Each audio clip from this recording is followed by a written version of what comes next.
마가복음 10장입니다. 10장 46절부터 끝절까지 말씀. 마가복음 10장 46절부터 52절까지 말씀 한 목소리로 읽겠습니다. 마가복음 10장 46절 찾습니다.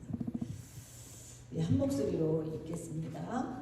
그들이 여리고에 이르렀더니 예수께서 제자들과 허다한 무리와 함께 여리고에서 나가실 때에 다메오의 아들인 맹인 거지 바디메오가 길가에 앉았다가 나사렛 예수시란 말을 듣고 소리질러 이르되 다윗의 자손 예수여 나를 불쌍히 여기소서 하거늘 많은 사람이 꾸짖어 잠잠하라 하되 그가 더욱 크게 소리질러 이르되 다윗의 자손이여 나를 불쌍히 여기소서 하는지라. 예수께서 머물러 서서 그를 부르라 하시니 그들이 그 맹인을 부르며 이르되 안심하고 일어나라 그가 너를 부르신다 하매 맹인이 겉옷을 내버리고 뛰어 일어나 예수께 나아오거늘 예수께서 말씀하여 이르시되 네게 무엇을 하여 주기를 원하느냐. 맹인이 이르되 선생님이여 보기를 원하나이다. 예수께서 이르시되 가라 내 믿음이 너를 구원하였느니라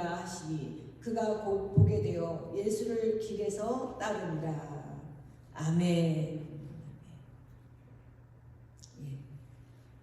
신약에 보면 오늘 이제 거지 바디메오 얘기가 나오거든요. 근데 눈먼 소경이에요. 거지일 뿐만이 아니라 눈먼 소경이에요. 근데 소경 이야기가 신약에 한 번만 나오지를 않습니다. 요한복음 9장에 보면 눈먼 소경이 나와요. 근데 예수님이 그 사람도 눈을 고쳐주셨어요. 근데 어떻게 고쳐주셨냐면 그 사람에게는 침을 뱉어서 진흙을 이겨서 눈에다가 발라주고 실로암 못에 가서 씻으라고 하는 또 숙제도 주셨어요. 그래서 아무데나 가서 씻거나 가서 눈을 껴내거나가 아니라 실로암 못에 가서 씻어라. 이런 게 있죠. 구약의 얘기를 이제 다시 거론하면 아브라함이 이삭을 바칩니다. 근데 어디에다 바치라고 했냐면 어디에 가서 드려야 되냐면 모리아 산이에요. 그렇게 지정을 합니다. 반드시 어떤 명령. 또 구약에 나아만 장군 이야기가 나옵니다. 이 나아만 장군 이야기가 나오는데 나아만 장군은 어떤 숙제를 받았냐면은 요단강가에 가서 7번 물에 씻어라. 근데 이 나아만 장관은 이방 나라의 아람인데 장관이에요. 그런데 장관 중에서 아주 왕이 엄청 총애하던 장관이야. 그 이스라엘하고 늘 이게 뭐예요? 아주 대치 상태에 있던 나라의 장군이에요. 그런데 그 사람은 나을 수 없는 희귀병이잖아요. 나병, 문둥병이 걸렸단 말이에요. 근데 이 사람에게도 그 문제에 대한 뭐가 있냐면 솔루션, 해결책이 있는데 뭐냐면 요단강에 가서 7번 씻어라. 근데 이 사람이 그것을 얘기를 들었을 때 기분이 엄청 안 좋잖아요. 엄청 안 좋아했잖아요. 우리가 다 알다시피 엄청 안 좋아했어. 왜냐하면 자기네 나라에는 요단강 흙탕물보다 더 깨끗한 물도 많고 내가 이게 지금 얼마나 먼 메차리 길을 이렇게 지금 행차를 해갖고 왔는데 도시도 아니고 외곽에 다 허물어가지고 가는 그런 집에 있는 별별 없게 생긴 그 동네의 그런 집에서 누군지도 몰라 나와보지도 않고 가서 요단강물에 가서 씻어라. 그러니까 이 사람이 나아만 장군이 얘기하기를 우리 동네에 이만한 물이 없어서 우리나라에 이렇게 생각을 하는 거예요. 그래서 자기네 동네에 가서 씻으려고 갔다면 깨끗한 물에 가서 씻으려고 했다면 그 사람은 안 나왔을 거예요. 근데 그 솔루션을 가지고 지혜로운 주변 사람들이 참 있는 거예요. 우리가 이렇게 나만 장군처럼 아주 미련을 떨 때가 있어요. 고집을 부릴 때가 있거든요. 그게 우리 생각에 합리적인 생각들이 있잖아요. 내가 생각할 때, 내가 볼 때는 이런 게 있죠. 거기가 처음에 이스라엘에 당도했을 때부터, 그리고 선지자를 찾아갔을 그때부터도 이 발동을 하는 거예요. 내 생각에는 저가 나와서 내 상처에 손을 얹고 그 다음에 기도해주고 이런 자기의 나름대로 그런 게 있잖아요. 그래서 낫기만 해봐라. 나를 고쳐만 준다면 엄청나게 예물을 준비해서 마차에다 싣고 또 하인들을 대동해서 이렇게 왔단 말이에요. 근데 그거 나와 보지도 않을 뿐만 아니라 자기 병을 고쳐주겠다고 하는 그 해결 방법이 요단강에 가서 씻고 가라는 거예요. 그것도 종을 내보내서. 그러니까 이제 우리 신앙의 본질이 우리가 마치 이 나만 장군 같아질 때가 있어요. 우리의 신앙의 본질, 교회의 본질은 뭐냐면 예수님을 통해서 구원이거든요. 예수님을 통해서 구원이에요. 이여령 박사님은 자기 이제 그 마지막 인터뷰한 그 책에서 이렇게 얘기를 하더라고요. 인류는 먹는 걸로 망했고, 먹는 걸로 망했어요. 뭘 먹고 망했습니까? 선악과를 먹고 망했습니다. 근데 인류는 선악과로 먹는 걸로 망했고 먹는 걸로 산다는 거예요. 그게 뭐냐면 마지막에 내 살과 내 피를 먹고 마시는 자는 산다고 했거든요. 그러니까 이게 하나님이 심고 거둔다는 원리. 먹는 걸로 인류가 죄악의 수렁에 빠져서 헤어날 방법이 없었는데 다시 예수 그리스도가 죄 없으신 예수 그리스도가 이 땅에 오심으로 그의 살을 내어주고 피를 쏟아서 온 인류의 죄를 위하여 그가 그 모든 죄를 짊어지시고 십자가에 달리셔서 부활하셨다. 다시 이게 지금 성경이 구약부터 신약까지 쭉 하나로 그냥 딱 진리를 요약한다면 이 내용이거든요. 이 내용이거든요. 그 우리의 신앙의 본질은 뭐냐? 예배의 본질은 뭐냐면 예수예요.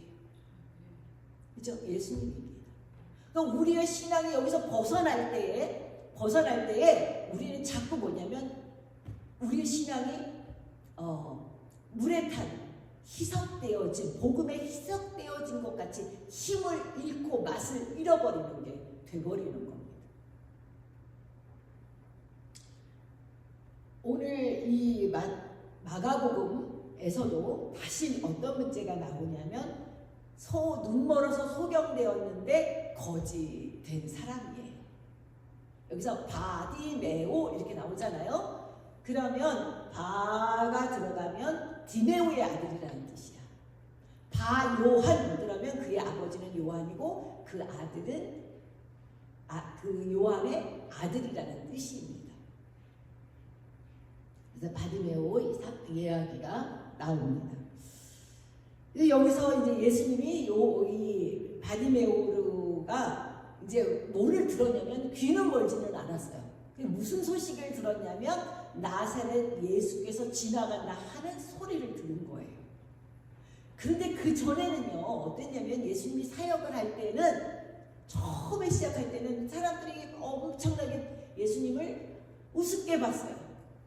어떻게 우습게 봤냐면 뭐 때문에 우습게 봤냐면 출신이 나사렛에서 태어났다는 거예요. 나사렛에 거기서 무슨 선한 것이 나겠느냐 이렇게 생각을 하는 거예요. 태생이 뭐 서울 태생도 아니고 이런 것처럼 나중에 보니까 지방에서 아주 무인도같이 그렇게 외딴 섬에서도 훌륭한 인재들이 얼마든지 많잖아요. 그렇죠. 지금 우리는 그렇게 훌륭하게 된 사람들 또 유명인들을 많이 만나지만 이때 당시만 해도 더 만약에 어떤 가문, 그죠? 가문과 어떤 신분과 이런 게 굉장히 중요시되는 사회잖아요. 우리 조선시대 이쪽에만 해도 사대문 안에 산다 이것이 엄청난 그거 자체로도 가문이 어떤 가문인가를 드러냈던 것처럼 예수님이 나사렛에서 나왔다는 그 자체만으로도 사람들에게 어떻게 주목받지 못했어요. 주목받지 않은 것뿐만이 아니라 비방을 당하고 조롱을 당했단 말이에요. 그런데 이제 예수님이 사역을 하면서 예수님이 가는 곳곳마다 이제 그 별 볼 일 없는 집안에 별 볼 일 없는 출생을 가지고 있는 그런 예수께서, 그러니까 예수님이 이 땅에 오실 때에 아주 어때요? 예루살렘에서 명문 가문에서 귀족 가문에서 태어나신 게 아니에요.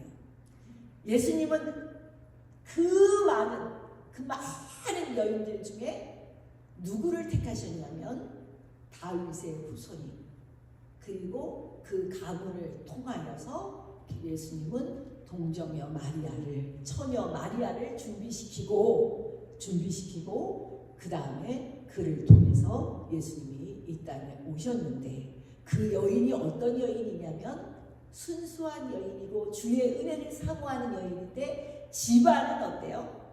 집안은 가난한 집안이고, 그 다음에 그 남편 될 사람도 목수 출신이고, 그 다음에 동네도 그런 동네. 우리는 대부분 이런 것들 때문에 오늘날 우리가 이 시대를 살면서 무한하게 자기의 능력을 드러내거나 또 노력하면 얼마든지 모든 것들을 다 이룰 수 있게 되어지는 그런 시대에 우리가 살고 있으면서도, 사실 우리 안에 깊게 들어가면 모든 사람이 가지고 있는 열등감들이 전부 거기에서 크게 벗어나지 않았어요.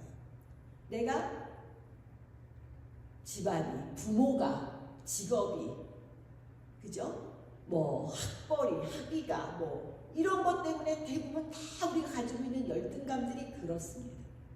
물론 아주 태어나면서부터 소아마비를 앓았다든지 장애가 있다든지 이런 사람들도 있어요. 근데 이런 사람들보다도 훨씬 많은 사람들이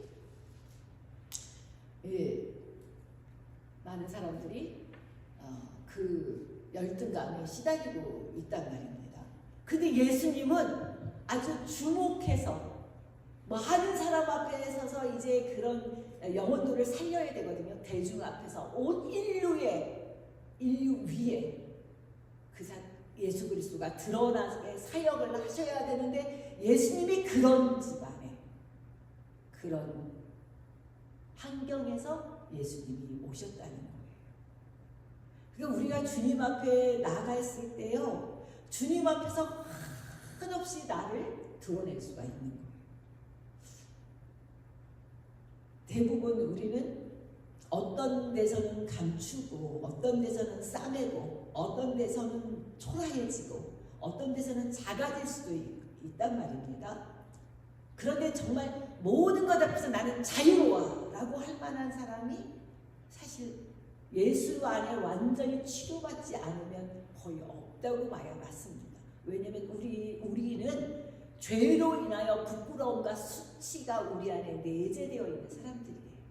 아담과 하와가 선악과를 먹은 다음에 바로 누구를 찾아가냐면 하나님이 그들을 찾아가잖아요. 그랬을 때에 그들이 뭐예요? 부끄러워서 그 선악과를 알게 하는 나무의 실과를 먹은 후에는 그들이 부끄러움을 알게 됐어요. 수치를 알게 됐어요. 그리고 나뭇잎을 엮어서 자기의 몸을 가렸다. 그러면 그때부터 우리에게 들어온 모든 모습들이 그런 모습들이에요. 그래서 모든 사람들 속에는 나만 아픔이 많고, 나만 상처가 많거나 이런 게 아니에요. 이런 게 아니고 우리 모두는 그런 얼마간의, 다소간의, 대다수의 거의 모든 사람이 가지고 있는 수치와 느끼는 아픔을 우리도 가지고 있고 나도 가지고 있다. 이게 건강하게 크리스찬으로서 또 복음 앞에 선 사람들의 모습입니다. 우리가 자꾸 은혜를 받아야 된다. 자꾸 내 문제를 주님 앞에 가지고 나가야 된다. 빛 대신 주님 앞에 가지고 계속 나가서 우리가 빛의 비춤을 받아야 된다. 그 안에서 자꾸 치료를 받아야 된다는 것은 이 부분을 얘기하는 거예요. 이런 부분들을 주님 앞에 가지고 나가서, 오늘 이 사람은 눈먼 사람이에요. 근데 이 눈먼 사람이 이제는 누구의 얘기를 제대로 듣고 있냐면 고친다는 이야기를, 죄인들을 가까이 하신다는 얘기를 죄인들을 멀리하지 않고 그들과 친구 되어 주시고 찾아가시고 회복시켜 준다는 얘기를 누구도 들었냐면 이 거지 바디메오도 듣게 된 겁니다. 그래서 이 사람이 잘하는데 잘하는 한 가지가 뭐냐면 지나간다는 소리를 듣고 다윗의 자손 예수여 나를 불쌍히 여기소서. 이게 제가 말한 것처럼 이렇게 했겠어요. 사람들이 얼마나 많은 병자들이 얼마나 많은 군중들이 예수님을 따라갈 때 그죠? 그 지금처럼 길이 잘 닦여 있는 도로도 아닌 그 길에 얼마나 많은 사람들이 예수님 주변에 있었겠습니까? 근데 거기서 오늘 우리가 주님 앞에서 두 손 들고 주여 부르면서 소리 지르는 그 이상의 소리를 지르면서 외쳤을 겁니다. 그랬을 때에 예수님이 그 거지 바디메오를 제자들에게 말씀해요. 데리고 오라고 하는 겁니다. 그가 가서 너를 부르신다 오라고 예수님 앞에 데리고 가는 거예요. 어떻게 됐습니까?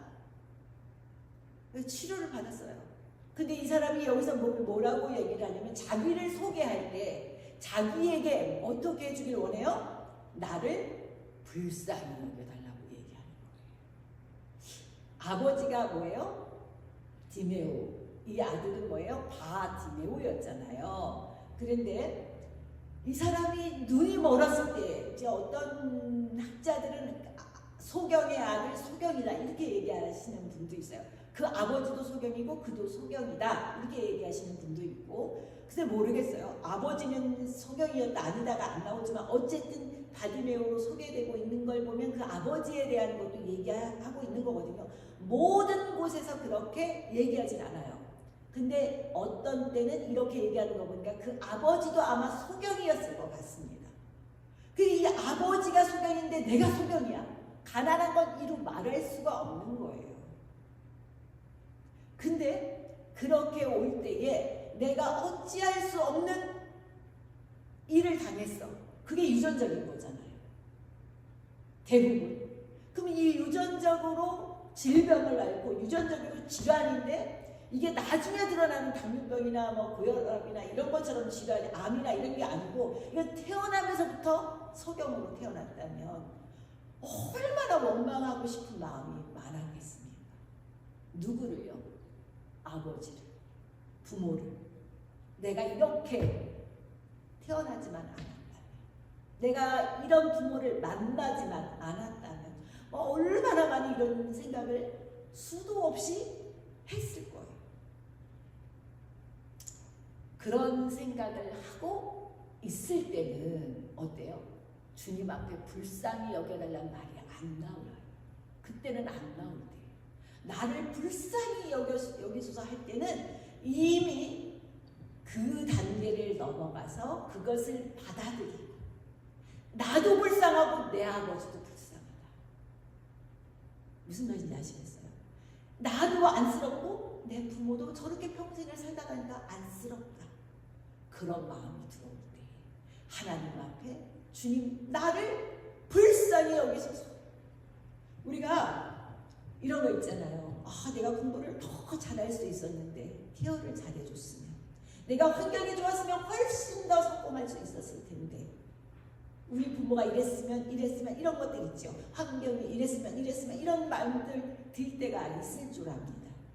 그런데 그때 그것을 탓할 때는 정말 하나님 앞에 나를 긍휼히 여기시고 불쌍히 여겨달라고 간절한, 이렇게 목마른, 이렇게 많은 군중 앞에 떠드는 소리를 보다 더 뛰어나게 탁월하게 큰 소리로 주님 귀에 들려질 만큼, 주님이 뒤돌아보실 만큼, 주님이 찾아내실 만큼 불쌍히 여겨달라는 소리가 안 나올 거라는 거예요.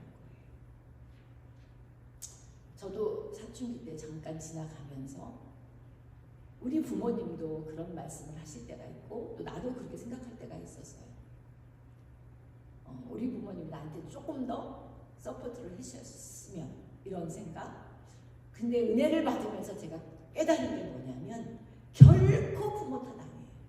내 선택이었고 내 몫이었고 그건 나의 몫일 뿐만이 아니라 내가 그렇게 그 길을 선택해서 온 거라는 거. 정말 내가 그렇게 원했다면, 정말 내가 그렇게 간절했다면 분명히 그 길을 갔을 거예요. 그건 누가 막아도 갔을 겁니다.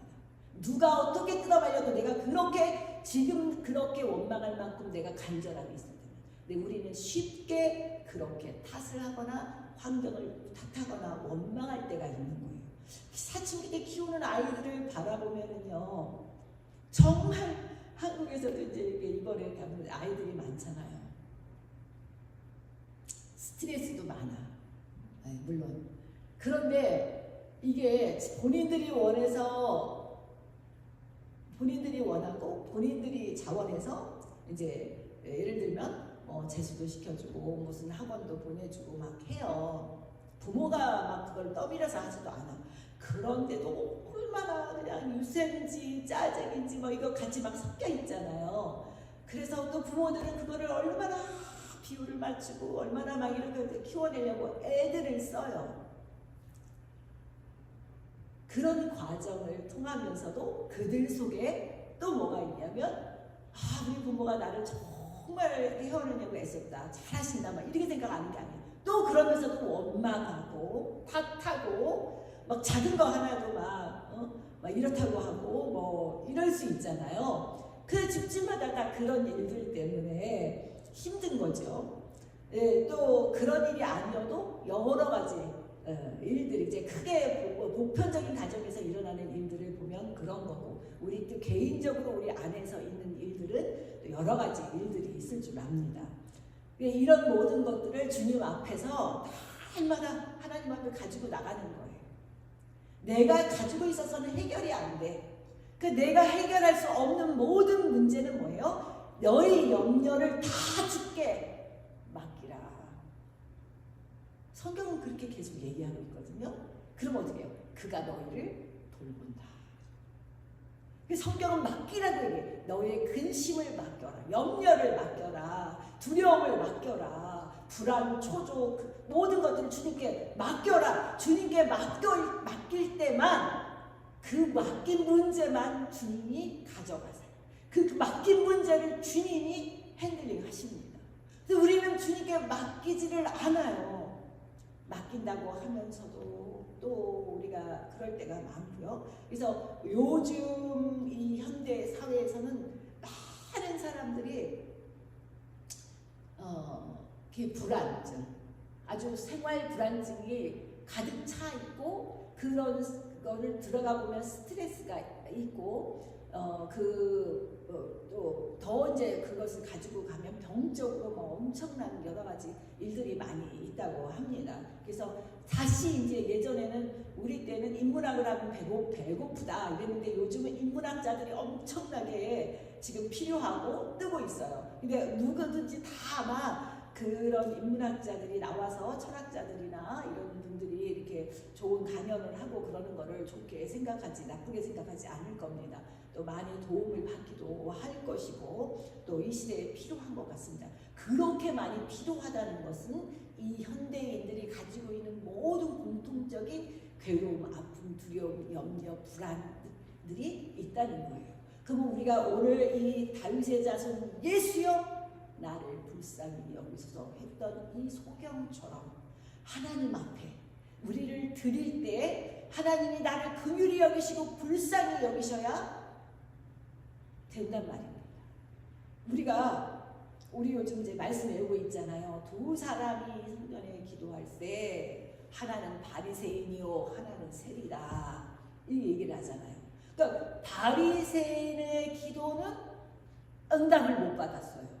근데 세리의 기도는 응답을 받은, 여기에 핵심이 있는 거예요.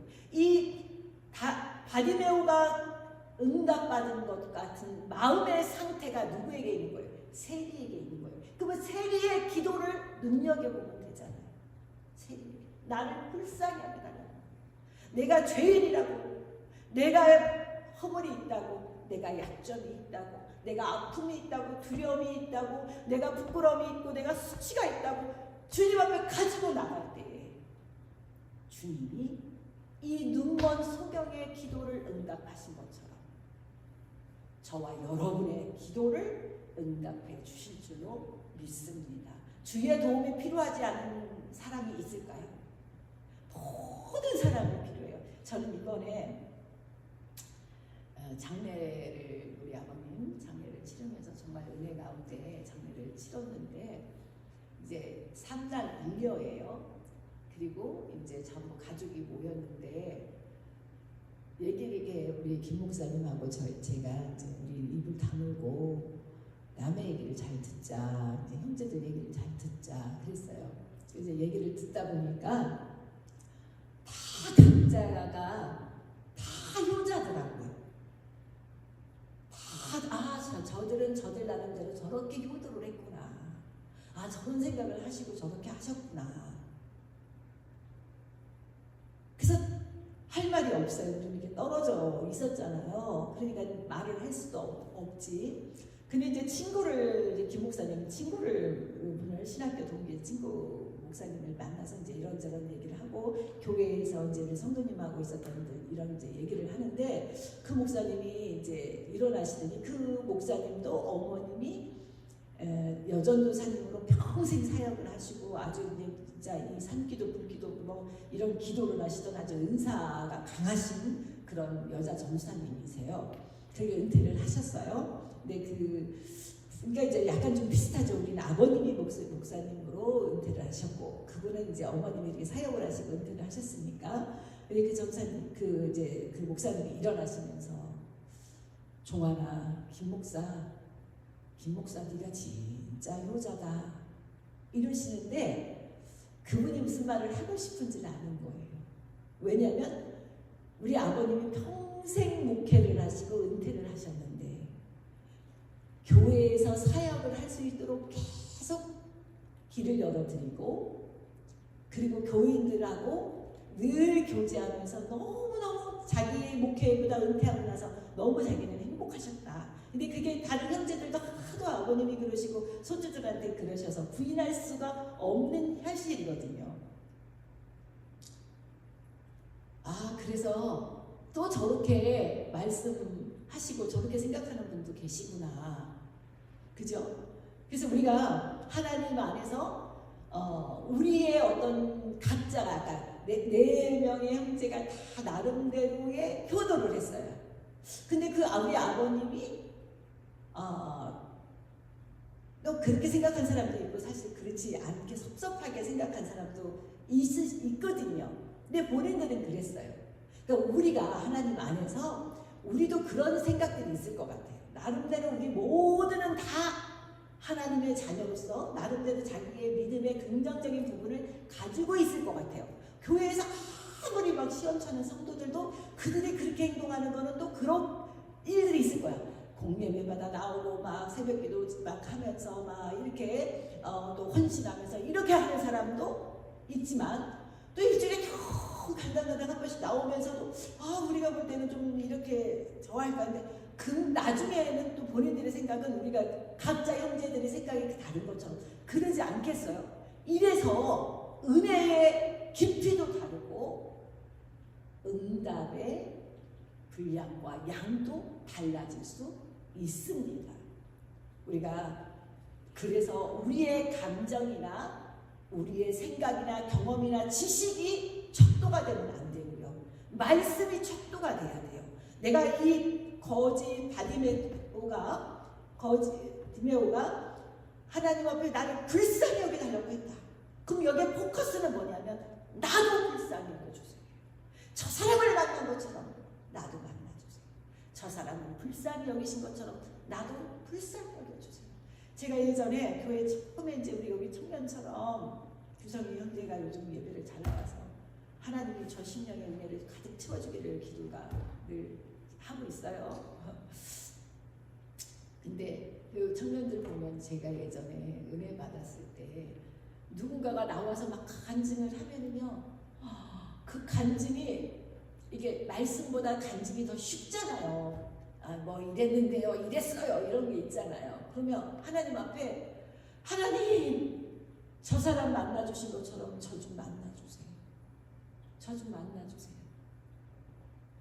그 사람은 사업이 망했다고 그러고 교통사고로 병들어서 뭐 병원에서 손을 쓸 수 없을 만큼 그랬다 그러는데 그런 사람들을 하나님이 만나주셨다. 그리고 간증하러 나오신 걸 보면 하나님 저 사람 만나주신 하나님이 나도 만나주시면 내 안에 의심이 사라질 것이고 내 안에 두려움이 사라질 것이고 내 안에 주님을 향한 더 뜨거운 사랑이 넘치지 않겠습니까? 하나님 나도 만나주옵소서. 그래서 오늘 이 밤에 우리가 기도하실 때는 이 시간에 우리 하나님 바디메오를 불쌍히 여기시고 만나주신 것처럼 하나님 나도 불쌍히 여겨주시옵소서. 나도 은혜 아니면 안 되는 사람입니다. 은혜 없으면 갈 수 없는 사람입니다. 하나님 나도 불쌍히 여겨주옵소서. 우리 다 같이 오늘 두 손 들고 다 같이 주여 3번 부르시면서 기도하실 때 불쌍히 여겨주시길 바라고 기도합니다. 주여